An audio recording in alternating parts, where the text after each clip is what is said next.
Hi. இன்றைக்கி வந்து civil அப்படின்னா என்ன, கிரிமினல் அப்படின்னா என்ன, சிவில் வழக்குனா என்ன, கிரிமினல் வழக்குனா என்ன அப்படின்னு சொல்லிட்டு நம்ம பார்க்கலாம். நிறைய பேருக்கு அதை பற்றி தெரிஞ்சிருக்க வாய்ப்பில்லை, சில பேருக்கு தான் அது தெரியும்.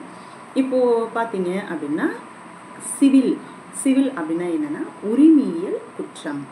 க்ரைம் அப்படின்னா குற்றம் பண்ணுறவங்க. ஓகேங்களா? இப்போது க்ரைம் பார்த்தீங்க அப்படின்னா இப்போது ஒருத்தர் தப்பு பண்ணிட்டாரு. என்ன தப்பு பண்ணுறாருன்னா அவருடைய உயிருக்கு வந்து மற்றவருடைய உயிருக்கு வந்து சேதம் விளைவிக்கிறது, அவங்களுடைய உடைமைக்கு சேதம் விளைவிக்கிறது, கொலை மிரட்டல், ஒருத்தவங்களை துன்புறுத்துறது, அப்புறம் அவங்க மேலே வந்து ஆசிட் அடிக்கிறது, இந்த மாதிரி பண்ணுறதெல்லாம் வந்து நம்ம க்ரைம்னு சொல்லுவோம். அதுக்கப்புறம் சிவில் அப்படின்னு பார்த்தீங்கன்னா ஒருத்தவங்களுடைய உரிமையை பறிக்கிறது, அவங்களுடைய உரிமைகளை பறித்தல் தான் வந்து சிவில் வழக்குன்னு சொல்லுவோம்.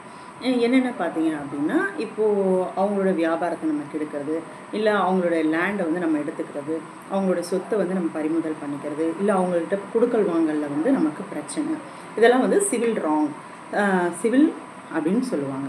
இப்போ பார்த்தீங்க க்ரைமுக்கு அப்படின்னா தண்டனைகள் உண்டு.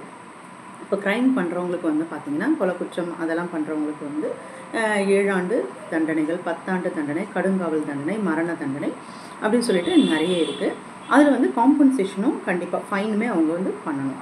ஆனால் சிவிலுக்கு பார்த்தீங்க அப்படின்னா தண்டனை கிடையாது, வெறுமனே காம்பன்சேஷன், அதுக்கான நஷ்ட ஈடை வந்து அவங்க வாங்கி கொடுப்பாங்க. அப்போது க்ரைமில் வந்து தண்டனையோட ஃபைனும் இருக்குது. சிவிலில் பார்த்தீங்க அப்படின்னா தண்டனை கிடையாது, அவங்களுக்கு காம்பன்சேஷன், நஷ்ட ஈடு மட்டும்தான் கண்டிப்பாக வாங்கி கொடுப்பாங்க. ஸோ இதுதான் வந்து கிரிமினலுக்கும் சிவிலுக்கும் உள்ளது.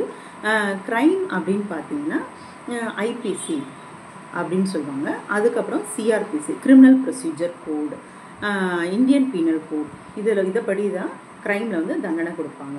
சிவிலில் பார்த்தீங்க அப்படின்னா கிரிமினல் ப்ரொசீஜர் கோட் அப்படின்னு சொல்லுவாங்க.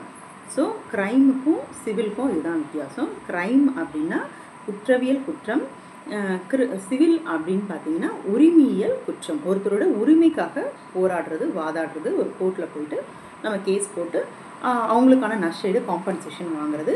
க்ரைம்னா ஒருத்தவங்களை வந்து நம்ம உணர்வு ரீதியாகவும் அவங்களுடைய உடம்பு ரீதியாகவும் நம்ம துன்புறுத்துறது தான் வந்து க்ரைம்னு சொல்லுவோம்.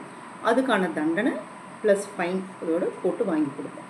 இதுதான் பார்த்தீங்கன்னா க்ரைமுக்கும் சிவிலுக்கும் உள்ள வித்தியாசங்கள். இது வந்து கோர்ட்லேயே வந்து க்ரைம் கேசஸ் தனியாக எடுத்துப்பாங்க, சிவில் கோர்ட்டுன்றது தனியாக இருக்குது. தேங்க்யூ.